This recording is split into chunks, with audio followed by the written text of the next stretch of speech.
We live, Nicholas?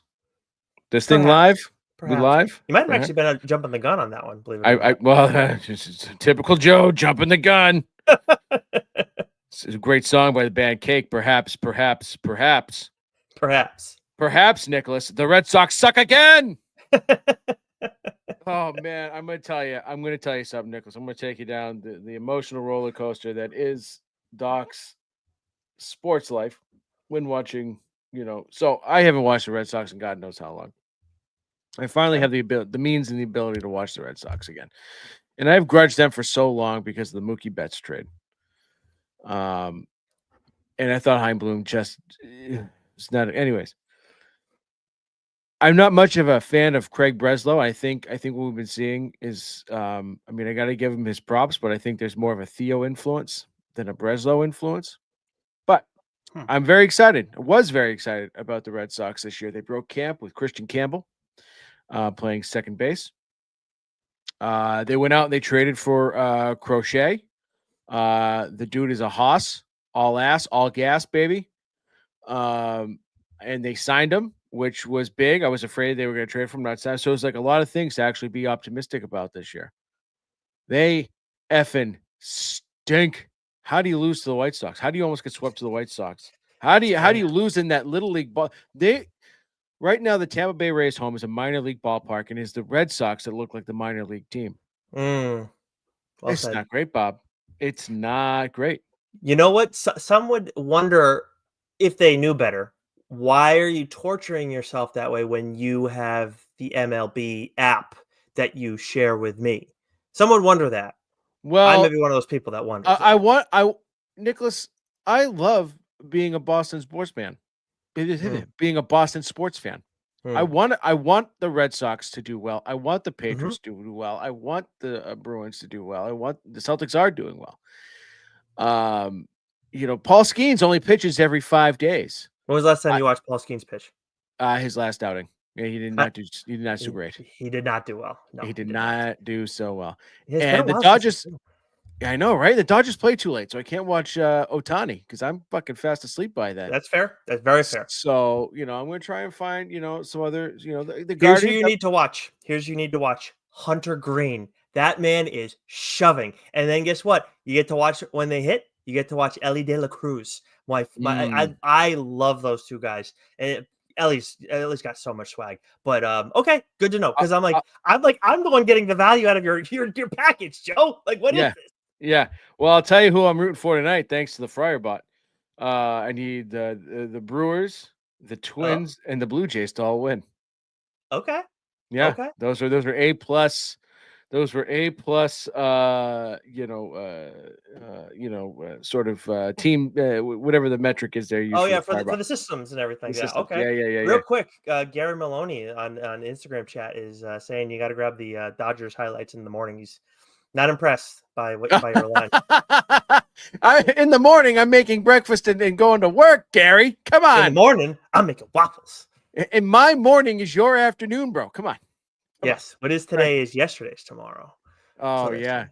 Yeah. So start feeding me some bets, Gary. Give me a glimpse into the future, will you? Right? Isn't that how time travel works? Exactly. Exactly. You got it down. Anyways,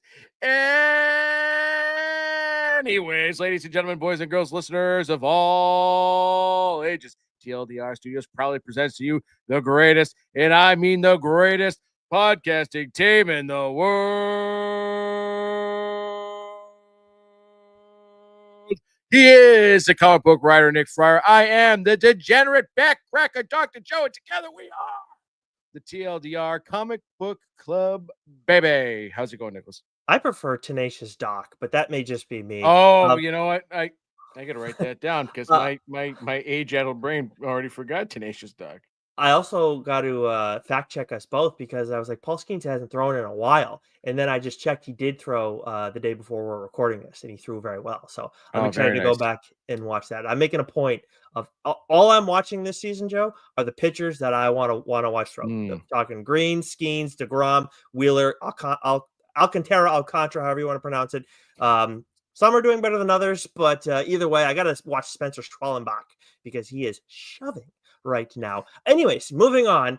We got a lot to get to today. We are doing back-to-back mainline episodes. I think the only thing crazier than that, Joe, is I got some significant stuff that I got to mention in some capacity during catching up. It's been a bit since you laid down the law. You had said only when we have significant stuff with catching up. So I have stuck to the letter of that law, and the people are going to be stunned what I have to talk about today.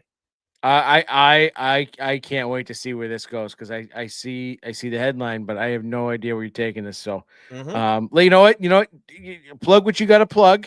Okay, Sure. Euphemism, and let's get to it. Yeah, before that, thank you for reminding me. Just a quick reminder: if you like the mainline stuff, you can get it on our YouTube channel. But obviously, those are few and far between these days because we have a lot of Friar side chats. We may or may not have some coming up. We never know. Honestly, sometimes people reach out to us. Sometimes we reach out to them. Who the hell knows? But the reason that you want to subscribe to our audio channels is because that's the only place you're going to get the Friar side chats, which are conversations with creators across the comic book industry. So make sure you're subscribing to Apple, Spotify, Geeks Worldwide Radio, Amazon, Audible, all those places, Pocket Cast. And while you're there, leave a 5-star rating and review, or at least the highest rating that you can leave. Otherwise, you're going to learn the real meaning of Tenacious Doc. All right. So for catching up, so you have nothing, right? I just want to make sure I don't No, I have nothing. Okay. I have nothing. It was a busy weekend for me. First, I'm going to lead with We Stand on Guard, which is an Image comic series from a few years back. And you may recognize that. Actually, you know what, Joe? I'm curious if I'm alone in this. So I need to ask you a question, putting you on the spot here. When you've heard the Canadian national anthem a time or two, right? I can sing it, baby. Okay. Is it We Stand on God or Guard for Thee? What have you thought? In all honesty, We stand on guard for thee. I had no idea. I thought it was We Stand on God for Thee, which is I always thought was weird. Jesus. But so I'm being honest. We are an honest program most of the time. I gotta say I had no clue. We Stand on Guard is about America and Canada going to war with one another. So I've been dying to read this. It was running hot on Amazon Prime with all the news that's been happening. So I eventually I'm like, you know what, I gotta check this thing out. And Brian K. Vaughan is the writer of the series. Outstanding. So well done, Joe. So I saw We Stand Our Guard, or We Stand on Guard, and I read that as We Stand Our Guard in reference to this first book that you caught up on. Meaning, I read it and I'm non-wavering. I'm non-wavering. So this could be the end of TLDR, folks. This you may be listening to the last iteration of TLDR. What do you have to say about this next book, Nicholas? I will. I just want to make sure I mention the artist of We Stand on Guard, that Steve Scroce, and the colors were by Matt Hollingsworth. Absolutely something worth checking out if you've been wondering about the hype. I think it came out back in 2015. Yeah, 2015. Okay, so the other book that I need to talk about is the book that has eluded us for a long time in various ways, Berserker. Now, this is the Keanu Reeves, Matt Kint joint that you and I were all about from day one. And then we first, checked it out, first issue. Okay, we're interested, all this stuff. Because it had the pacing of a turtle fucking a coconut. Not in the first issue. You liked the first issue, if I remember correctly. We can go back and check it. Yes. But then we were like, okay, what's going on? We're getting a lot of this character, B. I'm blanking out. Is it Unut? I think is his original name. But anyways, we're getting a lot of his past, and we're both kind of like, what is this? It was really confusing. I read that whole thing this weekend, Joe. I read it. I buzzed through that thing. It reads so fast, but in a collected edition, and it by the end of it, like the twists and turns that they have with it, like I'm not going to do a mainline episode on it because I could. Yeah, I'm not going to do a mainline episode on it. Don't, please. I like this a lot more this time around. I think you should give it a second chance. In collected form, I think you will appreciate it a lot better if you can manage to let that anger go away. All right, let me take a look here. Okay, what the fuck? How do you spell Berserk? I'm trying to search it on the League of Comics. BRZRKR. Okay, here we go. 12 issues. Yeah, 12 issues. That took 2 fucking years to come out. Okay, so we went March, April, Okay. Yeah, they went. And Yeah, yeah, I want to mention Ron Garney is the artist on yeah, the series too. Got to make yeah. sure that I This mention book took way too fucking long to come out. That I mean, it's so. I mean, I think I said this before. Like, people love it, and I bet as a trade, it probably reads well. it does. I Can mean, confirm. I got halfway through this thing. I said, I can't fucking do this anymore, right? And I think a big part of it was like, is it coming out? Is it not coming out? When there's a lot of fucking time, Yep. and the pacing was, for a monthly book was, absolutely brutal. So I would say from looking at it from a single issue standpoint, there like a monthly standpoint, if they had done some of the stuff, if they had moved up some of the stuff that they have in the back, like some of the interest around the character from the present day, beyond him being like a weapon for the government, there's another layer that's there. And if they had done just introduced that or like maybe second, third issue, because whatever, you would have totally bought in more. Once I because got that, I was like, "Fuck, man, I love this angle." correct me if I'm wrong. Issues 2, 3, 4, like there's just like 3 issues there in the middle where it's all just you know, uh, origin story stuff, right? Yes, And it's like, where are we going? We're not moving the story that's exactly what I'm talking about. Like anywhere. if you Yeah, move right. that up, it from a monthly standpoint, you and I both would have liked it more, 1,000%. Make that an issue, and I probably never would have had this problem. I got fed. I was I can't do this. We're not going anywhere, and I'm not. And I've already waited a fucking long ass time, for these issues to come out. So I'm not stubborn enough to say I will never give it a shot. Um, but But it's going to take you a long time. don't make me sit through a mainline issue, please. Let me do it on my own time when I'm ready. Okay, okay. I mean, there's like taking dibs on it. Like it would make sense for me as much as we both gave up on it. I feel like you read too much of it. Yeah, I With it read the being first a arc and I then stopped. I was like, I can't do this the anymore. second the second like I think as a trade and as a full story it does read well. I think from a single issue standpoint, some of the stuff that was in the second half should have been alluded to in the first half. And I'm not mentioning it because I don't want to take that away from you, I'm but making a promise. I will attempt to read the trade, and I will go in with an open mind. okay. Okay, I am nothing if not adaptable and malleable, Mhm. Nicholas. But I reserve the right to say it sucks if I still feel it sucks. This is also fair. This is Okay, also fair. we Yeah. good? All right, all right. Yeah, I of am course. fair but honest, Nicholas. Fair but honest. Yes, well, if you're honest, then you're going to read the Sacrificers before you read this because you're supposed to read that. I did promise I will read that. I know I will. I know we do have a trade coming up, Nicholas. This is true. This is true. And that actually, if do another mainline episode, which maybe No, will next next issue would be mainline? the trade, right? So Yeah, next one will be. So whenever that is, we'll be doing a trade. Gary's Anyways, still in the chat. I pinged you, Cherry. yeah. Gary. I pinged you, buddy. I hope you're doing well. But yeah, so we stand on guard and Berserker. So we stand on guard. I could do mainline episode. It's definitely worthy of that. But I think with all the hype, just people don't need like any further affirmation than what I've given it. Go ahead and check that one out. Elbows up, baby. Let's go. Let's go to what's new this week. Yeah, let's do that. What we normally do. I'm so thrown off by having stuff to say during catching up. But anyways, what do we got from Marvel this week? It's you know what I'll tell you. April's been kind of a weird month for comics, man. Like I am still on pace for 1,000 books, but usually like I've been averaging 100 books a month through January, February, and March. So I was hoping that by the end of April I'd be at the 400 mark. It's not going to happen. Just not. Mm. So, anyways, weird.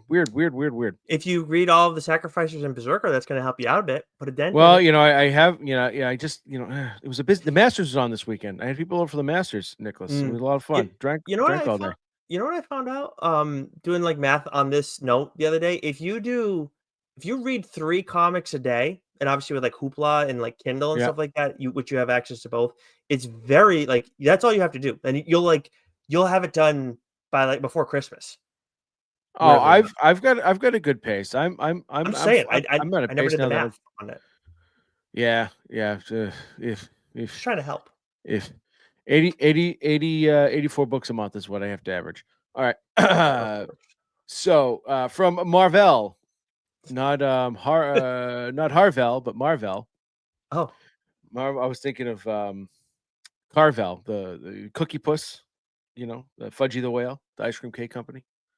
I have Fudgy the Whale.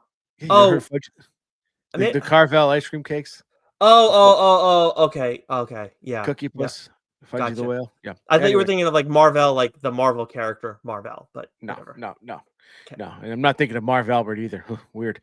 Uh, off the Wow. rails, baby. Wow. I'm gonna bite into this one. From Marvel Comics, we have Ultimate Wolverine issue 4. That was a wild, wild issue. We have Exceptional X-Men issue 8, Iron Man issue 7, The Spectacular Spider-Man issue 14, X Factor issue 9, Daredevil Unleash Hell Red Band issue 4, Star Wars Legacy of Vader issue 3, Sam Wilson Captain America issue 4, Power Man Timeless issue 3, Superior Avengers issue 1. This was written by Steve Fox with art by Kyle Holtz and Luca Maresca. And we have Godzilla vs. Hulk and Web of Venomverse Fresh Brains issue 1. This is actually a couple different stories in one, with one of those stories being written by Matt Groom. But we have a couple of number ones, Nicholas, that we'd like to discuss. Why don't you kick things off? So the book I have is actually a fourth issue. I haven't talked about Cable, Love, and Chrome in a little while. I actually did fall an issue behind and then binge read both of those this week. Didn't include it in catching up because, by Joe's rules, I didn't know if it was significant enough. But this is a series written by David Pepose with art by Mike Henderson. And David Pepose was the writer on The Devil That Wears My Face, on the very well received Space Ghost, and then Captain Planet, which you and I are both very excited about. And I've been enjoying this series, but this issue was on another level from all the other issues of Cable, Love, and Chrome. Like, this tied in all the other chapters really well. There is a twist in this that the groundwork was laid for it so well throughout the course of the series, but in such a in a very, very subtle, unsuspecting way. And what's crazy for me is what I was really enjoying about this issue up until I find out this big reveal was the emotion that we were getting in this, because you're dealing with Cable, and of course in the title you Love and Chrome, like of course you're expecting a love story with him in some capacity, and we've been getting that throughout the series, but he's a soldier. He's emotionless, and the mission always comes first. And with things that have been going on, it's like, oh, is that going to be the case? Is it not? Whatever. And he goes so far in this issue in a way that doesn't feel like Cable, but at the same time, reading this series, David Pepose has done an outstanding job of writing Cable, and I am shocked at how well I received all of this, because it was just it was very much earned.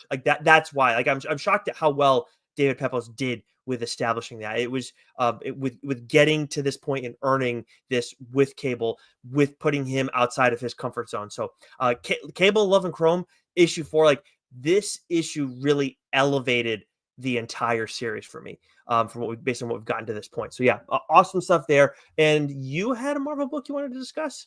Yeah, Wolverine issue 8. So I haven't talked much about the newest mainline Wolverine, that's been being written by Saladin Ahmad.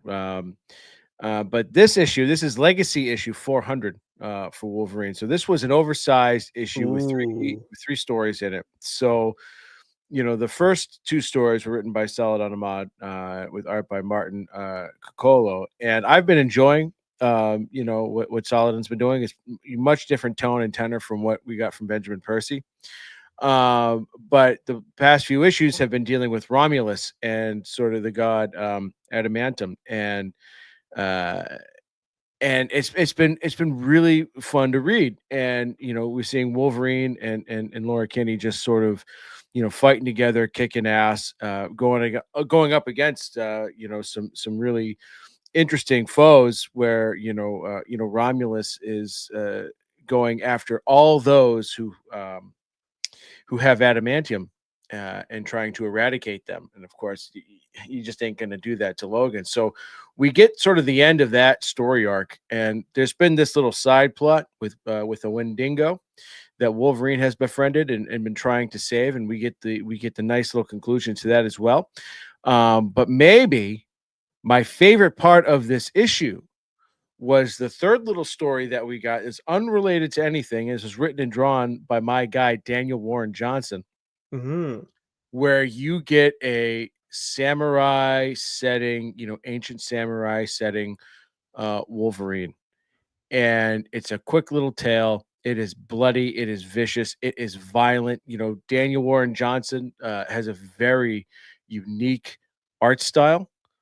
His coloring, his lines, there's a sketchiness, there's a grittiness there. I'm going to tell you right now, I need a Daniel Warren Johnson Wolverine book like I need fucking oxygen. Ooh. It was so good. It had that classic Daniel Warren Johnson emotional gut punch to it that I've come to expect, with his stories. It was vicious, it was violent, it was beautiful, all in one, and it was a tight little story. I want I want a Wolverine miniseries from Daniel Warren Johnson, and I want it yesterday. It was fantastic. Ooh. I'd be very much into Yeah. that. Okay. Yeah, I could definitely get down with that. And I got to get, I mean, I hope that if they're doing this here, they got it. That's got to be like a thought, at least in their mind. It's just a matter of does he want to do it? I mean, but We've who's going seen to know the Wolverine? Samurai, right? We've seen Samurai Logo. It's not new, but just his approach to it and his artistic style was so fitting and so beautiful. Yet just utterly vicious. It was so good. Nice, nice. That's awesome. That's yeah, and I now you got me hooked on that idea. I love that. All right, moving over to DC. We got Batman, Superman, World's Finest issue 38, Wonder Woman issue 20, Titans issue 22, The New Gods issue 5, Zatanna issue 3, Catwoman issue 75, DC Sonic the Hedgehog issue 2, Challengers of the Unknown Universe issue 5. What's up? I tried looking for that first issue at Newbury Comics, like for Violet. I couldn't find it, so I hope they have this one. I can grab it. Yeah, it's got to be. I would imagine it's a tough one to come by. Batman Wayne Family Adventures issue 160. Superman Day. We got a whole bunch of Superman books coming out, of course, in anticipation of the upcoming Superman movie. And then we got a pair of books that you and I wanted to discuss. Oh, I forgot about Nightwing issue 125 sandwiched in there in my notes. Why don't you want to kick us off with a little Detective Comics 1096? Yeah. So this is of course written by Tom Taylor with art by Mikael Janin. I mean, I've loved Taylor's approach to Detective Comics. It's much darker storyline than what he was telling on Nightwing. And it kind of has to be, right? Because the characters Sure. are so, Yeah. so different. But what I loved about this arc was it was a great balance of past meeting present and some full circle things in Bruce's past, coming to light, and his acceptance of certain people and certain things, but also the arc that he's been telling in general, and sort of these characters that had interactions with his parents who have resurfaced, and Bruce and Batman is both trying to stop and save, and it was just really really good. It was really really excellent, arc in the way that it ended. I can't wait for what's coming next, because I feel like we might be getting introduced to a new villain Ooh, with the way that he sort of set things up. So nice. that's what I'm hoping for, because I loved Heartless, from the Nightwing run. So I can't wait to see what he's got cooking for this next arc. So I just really loved how past and present blended in a unique, original sort of story, and how that all wrapped up and then slingshots us, into the next arc. So the Nice. Detective Comics has been ripping.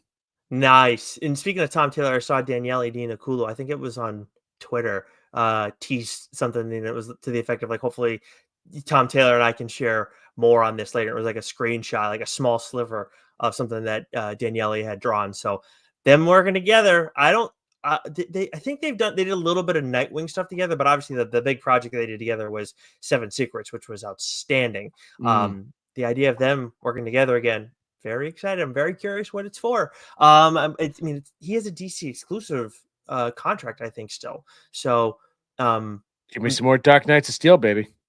yeah, that makes a lot of sense. Like if he would do something in that general world, if it's I don't know if it'll be the main stuff, but in that general world, yeah, that would be really cool. Anyways, awesome stuff there.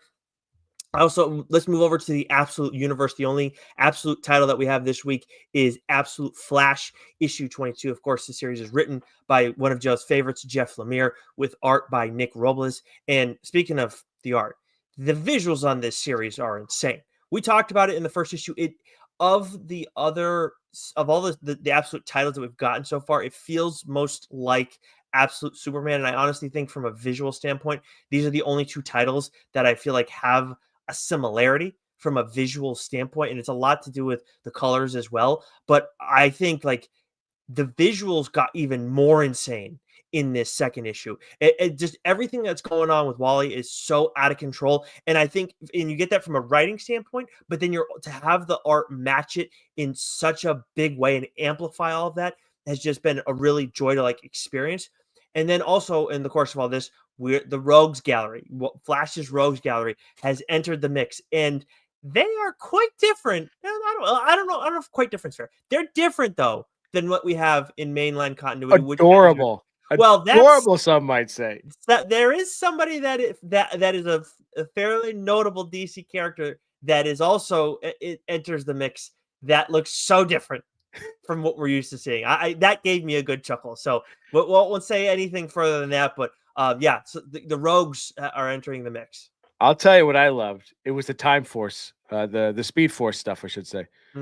Just the way that was drawn. There was a panel where you got Wally sort of ping ponging, and the way that the panel kind of zoomed out, and you just this sort of like electric outline that you got. I just thought the whole Speed Force stuff and Wally zipping everywhere was just executed so well from an artistic standpoint. Yeah, and you use electric, and of course it's easy to do that with the Speed Force, and there is an electric element to it. But I love how it has that electricity to it, but at the same time, it very much feels like overwhelming and unique at the There was a same time. haunting Yeah. aspect to it, right? Like it was like, whoo, like it was awesome. Yeah, it's really been again, we've talked about it, like we're loving the Absolute Universe tonight, and based on everything we're hearing from like a sales standpoint, everybody else seems to be as well. All right, let's move over to Image and Skybound. What do you got for me?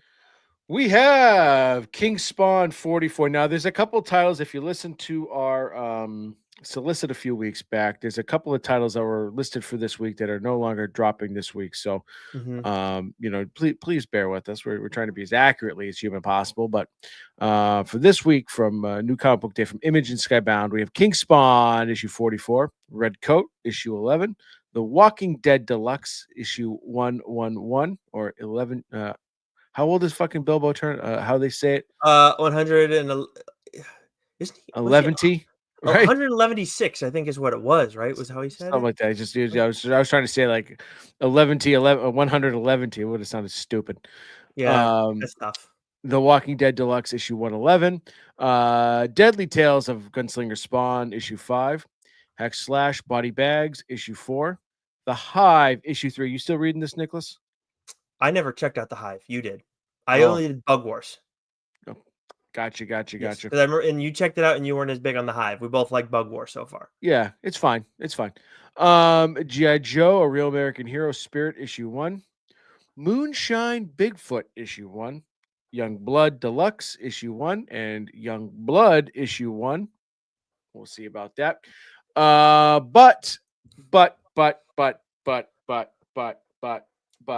But, Nicholas, did you read this book? Did you read this book? Did I read Rogue Song issue 26? How dare you ask me that question on this title of all titles? This has been in my top 5 since it started. Like, come on, man. You didn't have an underline, Nicholas. So sometimes you don't underline books that I thought you should. Maybe he didn't read it. Maybe he didn't. Maybe he didn't get time. You know, and obviously, like, Ryan likes to hear from us, so I don't want to not talk about it. But at the same time, like, there's just other things that I wanted to dissect. We don't do it with everything, but it's absolutely worthy of dissection because Oh, we is get it ever? this is the anticipated, long anticipated meeting of Dylan and Marshall. Finally, This was friggin' hysterical. Dude, I was rolling.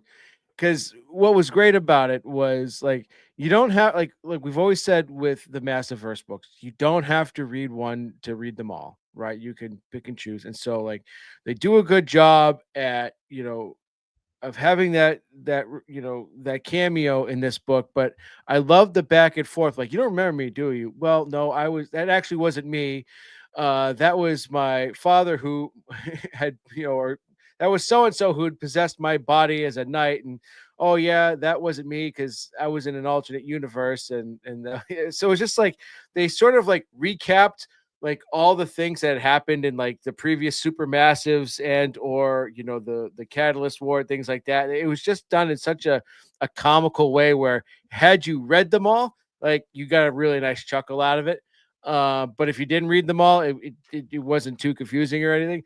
But I mean, I absolutely love that. And I love the idea of where this story is going. There's a great dynamic now, yeah, it really is. with the two sons, and then you throw Radiant Black in there. And this has been a really wild series to begin with. And I feel like Ryan really hasn't even scratched the surface yet, of just how wild he's going to take things going forward. Yeah, he really has. I mean, we've said it many times. Like, Ryan's done a lot of impressive work. Like like we like his stuff a lot. I mean, his mighty.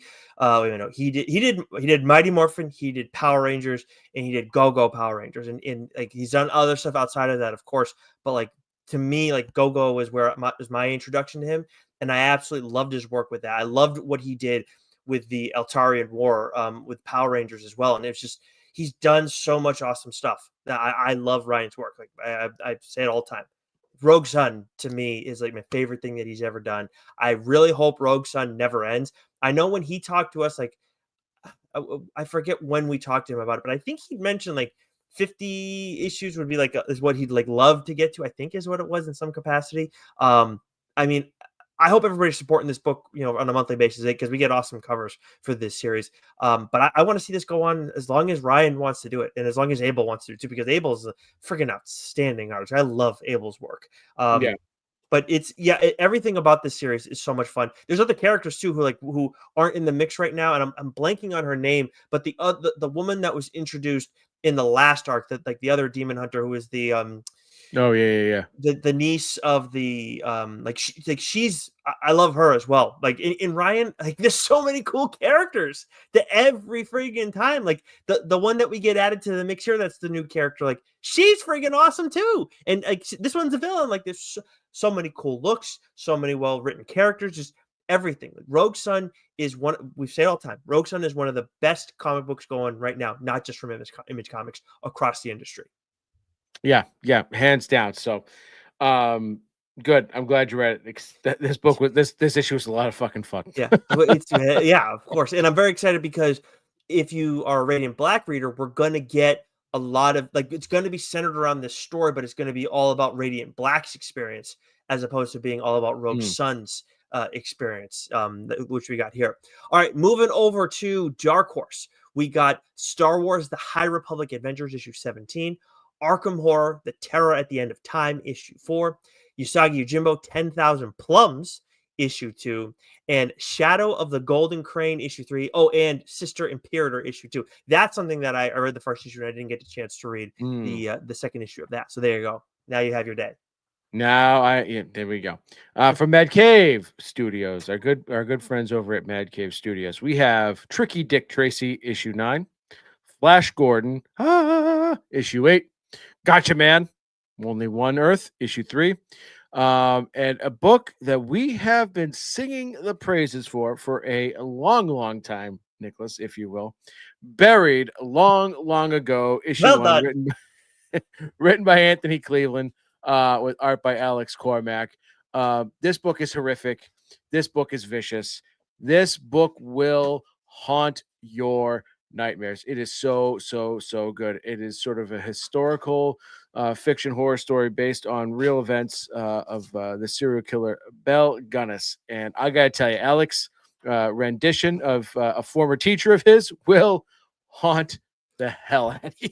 Yeah, we've read the first 2 issues of this series and we can't get enough of it. I haven't thought about the fact that we've been waiting on like the 3rd issue for a while, and it's like, God, it's so good. Like there's been so much good stuff coming out of Mad Cave, and this is like another example. Like there's so many opportunities where it's like, if you haven't been reading Mad Cave titles, like get in on it. Like this is a great like first introduction, great representation of what they've been doing over there. Yeah, but the book Nicholas wants to talk about is from another friend of the show, Cullen Bunn. We have the Hexiles, issue 6. Yep, and art by Joe Baccardo, who just outstanding series. This is a great this whole story. The Hexiles has been like a great story, but I just gotta say, like Joe Baccardo's artwork, like I need more horror stuff. I need more from him. Like he is tailor made for horror, and I haven't gone back to check and see what else he's done. I'm pretty sure this is like his first big book. I could be wrong, but if that's not the case, I'm gonna try and check out some of his other stuff because it's just outstanding. I could see, this whatever, like if he does more horror stuff, like him elevating into like that elite tier for us, because this first series was outstanding, and we've talked about it a ton with the Hexiles. We want more. I need more of the Hexiles. I love this is the ending of the story, the first arc. I don't know. Go buy this book for the love of God. Like we're talking about all these books that we want you guys to buy. We're also saying it like we want to support the creators, but also like if the books sell well, we get to read more of those stories. And the Hexiles is something I need more of. That said, we have a satisfying ending. It's a great ending to the series. If we don't get any more of this, I don't want that to be the case, but I was satisfied. Were you satisfied? Oh, very, very satisfied. And what was brilliant about it is that it was a lot of times we get an ending and it's like it's designed to set up what comes next, and then we never get what's next. So this is designed where, yes, it's very satisfying. If we don't get any more, okay, that was a hell of a story, but it leaves open the possibilities. Like now in my head, I can see where this story could go. It could go down any number of different roads. So Yeah. when the trade comes out, buy the hell out of it. And hopefully Cullen and Joe will be able to create more stories, because this was excellent. Excellent.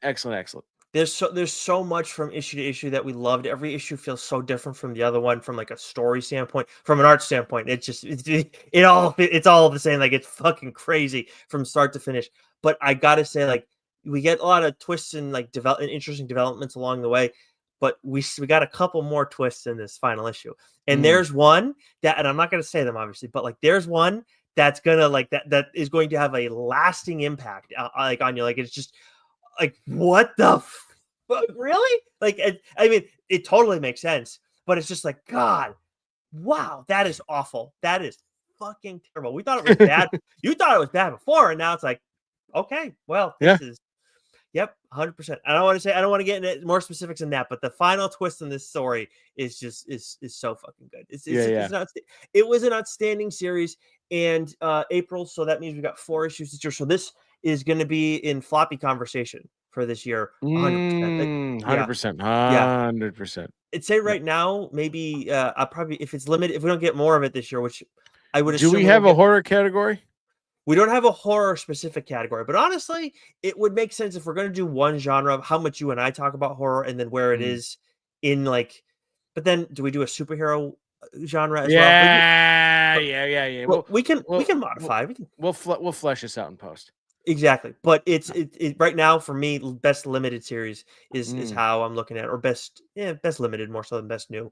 But anyways, moving on. We got some other stuff to just roll through quickly. I'll take us through here, Joe, before you talk about your book at length. IDW, we got Teenage Mutant Ninja Turtles issue 8, Star Trek Defiant issue 26, Mothra Queen of the Monsters issue 2, From Oni, we got Epitaphs from the Abyss, issue 10, and Mine is a Long, Lonesome Grave, issue 3. From Titan, we got Conan the Barbarian, issue 20, and The Loose End, issue 3. Excellent series, by the way. That's Dave Dwanch's series Mhm. he's writing, right? Yeah. Yeah. And then from Dynamite, we got the aforementioned Space Ghost, issue 12, The Terminator, issue 7, Thundercats Lost, issue 2, The Herculoids, issue 3, Zootopia, issue 3, and then Red Sonja, Attack on Mars, issue 2, featuring Katy Perry. That's weird. Okay. What do we got from what do you did you not get that what I was going for there? Oh, Okay. her on the dildo ship that just got back from space. Yeah. Yeah, I got it now. I'm blanking on who else it was. Okay, thank you. Geez, I really- Gail, right from Oprah's friend there, Gail. Right? Oh, is that who she is? Okay, I know, and the name Yeah. rang a bell, but I don't know who she is. Anyways, all right. Enough pop culture references. It's always dangerous when we do that. What is the book that you are discussing today? So this might be the only time in TLDR history where the book I'm talking about was not the last book that we mentioned in our What's New, and that's only because Boom Studios didn't have a book out this week. So this is a book that I knew right away was going to be right up Nick's alley. This is a Nicholas book if I've ever read it. And it sort of fits sort of some of that religious stuff that he likes to read so much, and that's Lawful from Boom Studios, and it's written by Greg Pak, with art by Diego Galindo, with colors by Irma Navilla, with letters by Simon Boland. Synopsis. Because every mistake one makes in this world will cause them to transform into a monster bit by bit. And in the eyes of society, there's no distinction between the rules and what's right. So this was an 8-issue story. And what I'm finding, Nicholas, is I'm loving this sort of run we've been having lately, where we've been getting these sort of 8 to 10 issue, you call them maxi series, whatever you want. Like, I love a good 5-6 issue story arc. I feel like, when you have the right writer, they're able to to nail it. AWA has actually been a master at giving you 4 or 5 story arcs, keeping them nice and tight. But some of these stories, like Hexiles, where we want a little bit more, right? Like these 8 to 10 issue arcs, stories, I think lately have been absolutely fantastic. And Greg really fleshed things out, really told a nice, complete story. It never dragged. The pacing was perfect. I thought this was like the right amount of issues, for this story. So Lawful is an incredibly poignant story that feels very similar to the timeline that we find ourselves in now. And this is one of the things I talk about, where when it comes to social commentary, it's a fine line between giving us an engaging story versus lecturing the shit out of us. I don't want to be lectured to when I read my comic books. There's been a number of books where I've read and I'm like, oh, you just hit me over the head with an absolute hammer. And yes, I get it. Tell me a story. Don't lecture to me. I've found that Mark Russell has been able to do this brilliantly with a lot of the stuff that he's done, over One at of the best. AWA, right? And Greg Pak did an absolutely excellent job of it here, with Lawful. So this is a book where you have characters that, you get a whole variety of characters, right? You have those who are of high moral standing. You have those who are good people, but they have to make choices um, that might go against what is considered good in order to survive and provide, for their family. We see this story in the tale of Jean Valjean, right, in Les Miserables, right? He goes to prison for stealing a loaf of bread to feed his family, right? So this is a world in which there are also those who are corrupt and power hungry and willing to sacrifice others for the greater good, to stay in power, right? And so um, those who break the rules or who act immorally, it's not like, oh, I park where I'm not supposed to park and I get a parking ticket, right? or I get sent to my room or whatever, right? This is a world where even the smallest of acts that is deemed immoral or wrong or bad will cause some sort of physical monstrous manifestation on your body. It could be Oh. horns, it could be scales, it could be hooves, it could be a tail, it could be gnarly teeth, it could be, whatever. And there's a certain point, right? Where there's a point of no return, I should say, where if you've gone eventually have gone too far, whether it be all in one single act or over time, you become too monstrous. You're deemed to be not worthy of living amongst the people, and you're outcast, you're banished, or killed, right? So it's really about suppressing those who are different, right? Who may look different. And we get our first taste of that in the first few pages, where our main character, Sung, is a young boy, and all he's doing is kicking rocks. He kicks a rock into a river, but a monster, right, jumps out and starts to attack them, and we find his father, who is a champion, who is one of these people who have been sort of designated to protect the people, who are supposed to be of the highest moral standard, saves the day. But because young Sung had done that, he had three small scales on his chest, and he lived with that. And so he vowed from that day on to never, earn another monstrous, sort of, manifestation. But as the story goes on, we find that this is not just a world of black and white, good and bad, moral, immoral, right? And Sung finds himself sort of living in the gray and trying to do what's right, trying to help his friends, because he does have a friend who is like a lot of friends that we have, who might be a little bit of a bad influence on us, right? Might get us to stay out a little bit later than we should, drink a little bit more than we should. um, you Like a know, Mac or a Billy D, some would say. right, right. And so she embraces it. It's who she is, right? And so he finds himself in a position where he has, he's either going to stick by his moral guns, and sort of do what he's told to do, versus going to do what's right. Like, she's a good person. I'm going to brush this aside for now, right? And then like, there's this beautiful complexity on living in the gray, right? And knowing that not everything is always black and white. And so I really loved this book right from the beginning. There's a lot of religious undertones in it, which I think, you would like, the clerics and sort of the high moral priests and priestesses trying to sort of dictate, who is worthy, who is not worthy, and trying to, again, like, suppress these people and keep them downtrodden. And if you don't look like us, then you're evil, you're a monster, and you need to be banished. I'm all about um that. Both right. like those both of those elements, because there's like, because that the last bit is not necessarily always in faith-based stories, Yeah. but it obviously can be in it a lot, and that's like, yeah, in the rules that you've already mentioned too, like all of it, like this, yes, 100%. I'm going to read this right away. And there's things that you find out along the way that just like right. So, overall, this is an underdog story. This is a story of hope. It's a story of redemption. uh and it's a story about strength, inner strength and outer strength, and fighting for what's right.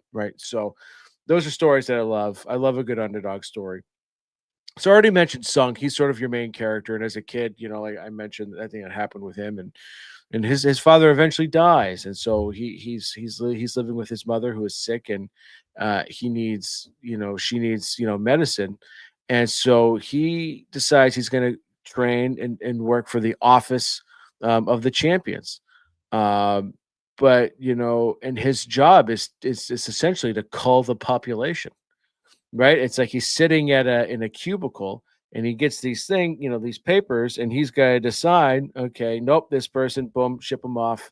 Nope, this person, okay, they're fine. They can they can have another chance, right? So it's like there's a lot of power in that, and he's got to make a very tough decision when his BFF comes across there, and he decides he makes a very the decision to pass her off for now, right? And not banish her, and there's repercussions for that. And so that's where that living in the gray, sort of begins, and sets Sung on an adventure that he never would have imagined himself on. And the way that the twists and turns that the story takes, and the way that it ends, right? Like this is the moment, right, where that happens. Um, and just all the corruption and the shit that follows. It's like it gets it gets wild. Eris, who is his best friend, she's his bad influence. She's his risk taker. She's the rebellious one that's trying to get him to live a little. Hmm. But he's just so motivated to do what's good because his father was a champion. His father lived that life, and he wants to be as good as he can be. But his hand gets forced more than a few times. And she's got very, visible monstrous marks. She's got like an arm that looks like a sleeve tattoo, but it's scales, and she's got, horns and such. So she's a really cool character, and she fights with him, tooth and nail all the way, right? So it's a great relationship. You have the champions who are tasked with guarding the city and protecting the monsters, but you find out that there's more to them than meets the eye, and they're not all what they see. And then you have the monsters themselves, right? And they're seen as the worst of the worst. And just because they look different, they must be violent creatures, right? And so that where that story goes, and it's wild, man. This you're gonna love this book. You're gonna fly right through it. And I can't recommend this book enough uh to anybody. Greg Pak just does a really great job of storytelling here. Like I said, the social commentary is right on point, but you're never being lectured to. And he tells a really good underdog story here, and it's a good there's a good revenge element to it as well, right? There's fighting, there's that fight for what's right, and I absolutely love that. And then the art, Galindo, his art is amazing, and it's paired perfectly with Irma Navilla's colors. This is a bright book that stands out. It pops.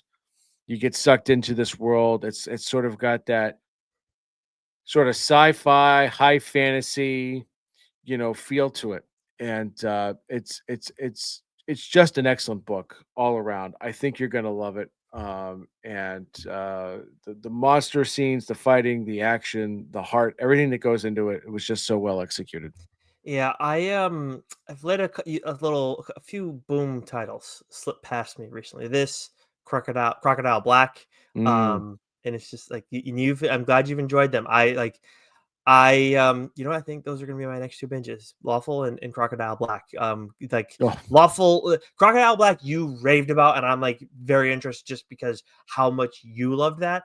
Lawful, like every time you've talked to me about it, I'm like, yeah, like okay, I know I'm gonna like this. Like fuck off, like talk about it on the goddamn show so I can go and read this. well, there you This go. like and it's different than like a World Tree where it's like fuck, I missed out on this shit. Like I Mm. have like a FOMO. Like this is like I should be reading this. Like it's a different kind of like feeling than the FOMO that I get from what was the other one too? Tony Fleece and Tim Seeley, Local Man. Local Like man. that was another one that I had serious FOMO on as well. So, but just yeah, different experiences. But yeah, this sounds great. And as much as it is a limited series, to me, the way you're talking about it, it sounds like it's better suited as either a limited series, like a one season, like 8 episode series, or it has the capability of being stretched out into a longer show. I would make this a movie, to be honest with you. You Okay. you could you could tell this very easily in a 2.5 hour film. This would, yeah. Okay. 2.5 hours. Nobody does 2.5 hour films anymore unless your name is Zack Snyder.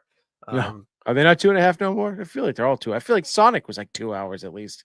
Was it? Wow, the two versus 2.5. I feel like every time it's like over 2 hours, it's like, whoa. Like if it's not a Christopher Nolan movie, then it's like, how is this 2.5 hours? Hey, Um, if the movie's good, I'll just sit through anything. if the movie's good, the movie's good. This is very true. I don't give a shit. But anyways, moving on. As much as I feel bad about the whole, or as much as the like waiting to hear about Lawful has been killing me, I've also been like, I need to talk about this book as soon as it's done. And I want you to know that I did not delay this at all. But the Deviant from Image Comics, the release schedule was with this was kind of weird. Obviously, like things happen, whatever. We were talking about it with other books before, but there was like a pause. After first arc, we're kind of used to that, especially with like creator owned comics. We see that a lot more now. Totally get it.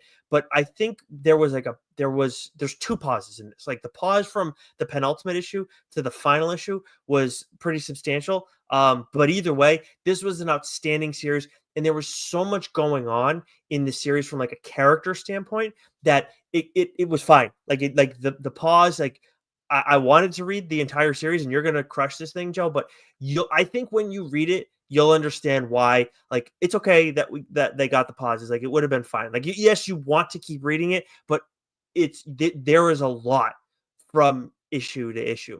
Of course, the series is written by James Tynion the Fourth, which is why I felt so bad about taking dibs on this one from Joe. Art is by Joshua Hickson, and then letters by the famous Hassan Usman Allow, which I think it's actually you know what? I'm not even going to try. Matthew Rosenberg, we'll have to have him on again. He can correct me again on that. This is a 9-issue series that came to an end recently.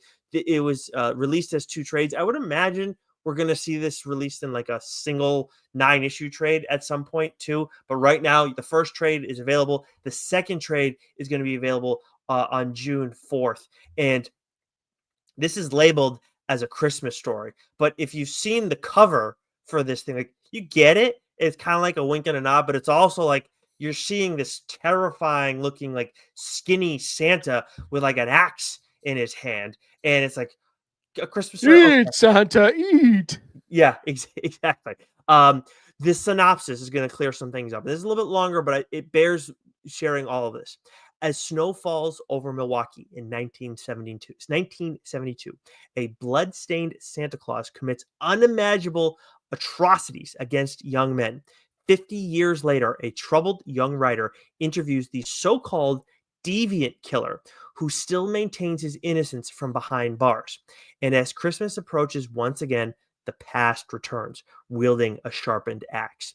James Tynion IV and Joshua Hickson unite for a psychological crime thriller that explores the intersection of queer identities and a broader scope of cultural transgression and deviance. Now, you talked about social commentary in when you were talking about Lawful. That's obviously in the synopsis it's talked about there, making it clear like what exactly is going on. And I think it's important to understand that because it's so central to this entire story, because you're dealing with a main character who is like has such an interesting relationship with the deviant killer, in just from a mental standpoint. Like they converse and everything like that, but there's a mental aspect that built up to their meeting over the years. And and James and Hickson explore that over the course of this story. But it's really important, like that social commentary is so central to all of this. But again, where we talk about like how clear is it, like how clear do we want it to be, like because especially with something like this, you need to know what's going on. Like with Lawful, you know what's going on, but you like tell me a good story, and that's what you get with the Deviant as well. It's very present, but at the same time, like it's you can't tell this story without talking about that component, that social bit in all of this. This is pitched as Hannibal meets Silent Night, Deadly Night, and with the characters, I mentioned the main character before, who is it's a comic book writer, and he's it's a gay comic book writer, and obviously James Tynion is a gay comic book writer, so it's like there's like this similarity, like with this character. He's got black hair, he wears glasses, so it's a very interesting like okay. And that's Michael Smits.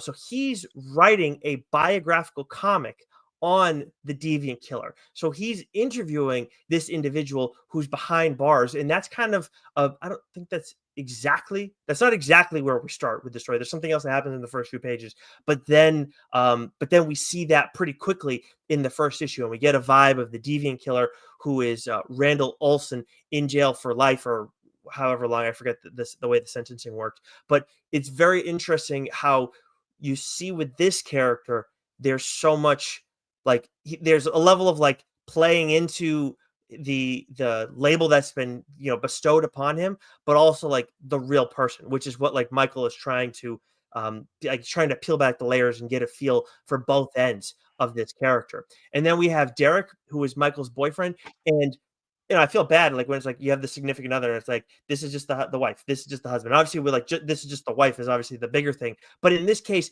that's how Derek starts out.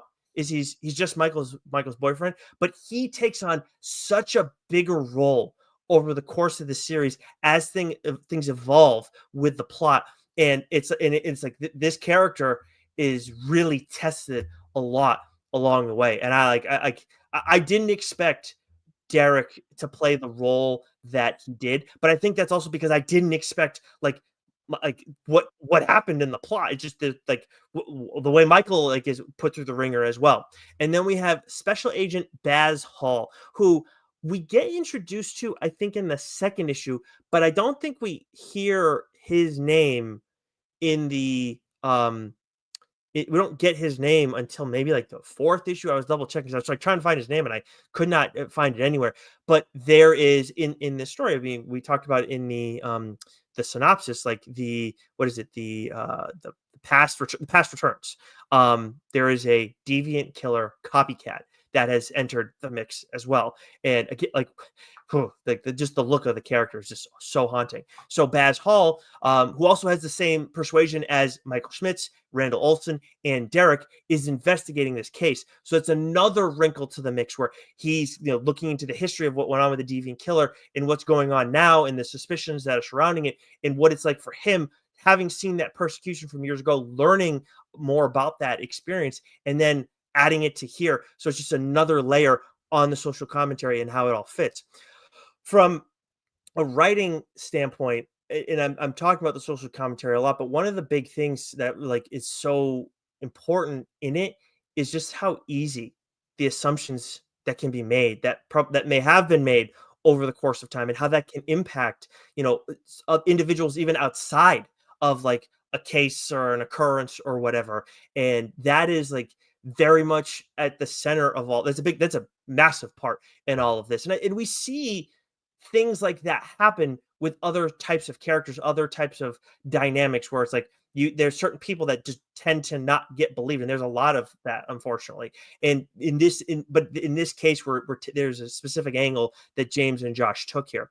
For me, what was so impressive about the story stuff, there's a couple things, but the biggest thing is like how James gives you so much from a plot standpoint, from a character standpoint, but he also like stops with like each character at just the right time with the amount of information that you need in that moment. And it's just like, and it leads you to like question so much different shit along the way. And it forces you to be like, well, it has to be this. Like you have to make these assumptions throughout the course of the story. And sometimes you're proven right, sometimes you're proven wrong. Obviously, I'm not going to get into specifics, but it's just like you just don't know. Like it's everything is like constantly changing. And again, like this is where a lot of like Michael's the main character is getting put through the ringer throughout the course of this. And then like in what's interesting too is with comics, you and I mean, I feel like even more so me, like I talk about narration, internal monologue, and how it can be overused sometimes, how it doesn't necessarily fit, doesn't always work for me necessarily. And we're not getting that here, but what we are getting still is like, it's like an unreliable storyteller is kind of what it is, like where you're getting misled along the way. So you're not getting that from a narration standpoint. You're getting that from some of the conversations that people are having, but like from what we're seeing in the artwork, it's like not everything you see is as it necessarily appears. And what's also interesting for me when it comes to Tynan, like obviously there's I've talked about like all the characters and how in various ways of how they're fleshed out and the angles and how they impact the story and the tone. But like so Tynan is a great, great when it comes to writing character, but this feels like like if you were to stack up all of Tynan's stuff, Joe, that we've read, and you were to read like just an arc or maybe an issue, whatever, of each one, and you're like, which one is not the James Tynan book in this? Like, and even you're lying, like they're all James Tynan books.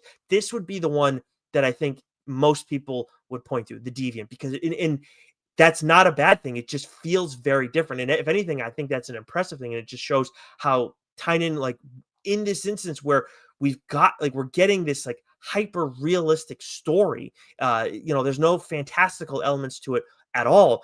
He's able to just provide that different feel and ground it in a way and handle how information, like there is a level of like Nice House by the Lake in terms of like the information that's being withheld, but it's done in a very, very different way. And then I mentioned like when it comes to the art standpoint, I'm talking about how like, it's a grounded story. The artwork should feel very grounded as well. The big thing for me in this is we're dealing with two different times. Like we're seeing stuff from 1973, and then we're dealing with stuff in the present day, more so in the present day. And especially with that, everything is dark. Everything is feels like it's foggy at all times. And in the moments where it's not, like it's very appropriate. There are sometimes even in the present where it's not necessarily, but it's like every bit it creates this sense of dread, this uneasiness throughout the entirety of the series. And then on top of all that, what's I think as important as any of that, as any of those other elements that I've laid out with Hickson's work, there are a lot of like big moments, like standout moments that you have to have. Where it's like there's a lot of like it's a drama. There's a lot of talking, and then like holy shit, this just happened. And these like, different elements from an action standpoint. It's as you might imagine, like it's not the most action packed series, but there are specific moments that are just like holy fuck. And Hickson never misses on any of those. Some of them are haunting, some of them are violent. Like you have these different mixes, but every time I feel like I'm getting that intended feeling, and those are the moments that are going to stick with you from an artistic standpoint after reading this series. So the Deviant we're still waiting on the second trade of this, but it is an outstanding, powerful series and a very entertaining one. Not well, no, entertaining one, because you wouldn't say enjoy it because it's so like gruesome and sad, but it's like it's a very, very well done series that I think you need to add to the top of your list, show, and you will enjoy reading it. Or It's again, not entertained. it's not based on anything factual, is it? Because we've gotten a bunch of books lately, serial killer stories, right? So whether it be I don't think so. Buried Long Long Ago, or another one by Tynan, Let That One Be the Devil, right? Yeah, I think Um, Tynan's doing those kinds of things at Dark Horse, so I would yeah, think this doesn't fall under that. yeah, yeah. I would think, but I don't know. But I hadn't seen anything about this being based on a true You story. you read 2 pages of World Tree, and you know that Tynan can go through some real original fucked up places. Yes, So yes, very much so. Like, yeah, this is dark, man. Like this is not something that's gonna like haunt your nightmares, Joe. Like, yes, that Santa Claus is very chilling. It will like freak you out. Maybe these kind of stories fuck me up. I'm not gonna lie. interesting. Okay, Yeah. I'm very curious, like your experience, but yeah, it was like it's a very, very well told story, and that's where like when I talk about like it feels least like a Tynan book, like yeah, but it's still an extremely well done, extremely well written, like which is what you expect. It's just I guess I in terms of like grounding things, I don't know if he has anything else that's grounded because like Nice House by the Lake is like not at all grounded, but wouldn't you say that's probably the most grounded thing that you've read from him? No, nothing I would say is Like really how Batman. grounded. Yeah, no, okay, so there you go. That's what I'm saying. Like, it's nothing. Like I'm very much reaching there. Like it's not even Yeah, yeah. remotely. No, because I mean, Batman obviously doesn't have powers, but it's like you're dealing with superhero stuff. So yeah, it's like, no. Tynan is just an exceptional storyteller who is able to tell so many different stories.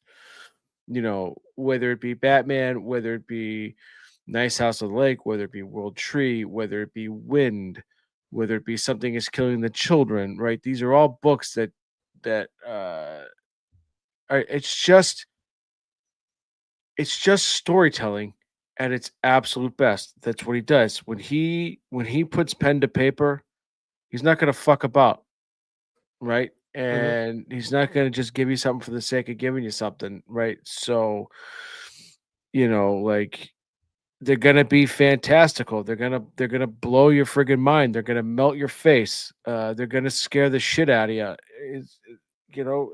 There's gonna be some heart in there, right? So I mean, as much as I say this book's gonna fuck me up, I can't wait to read it.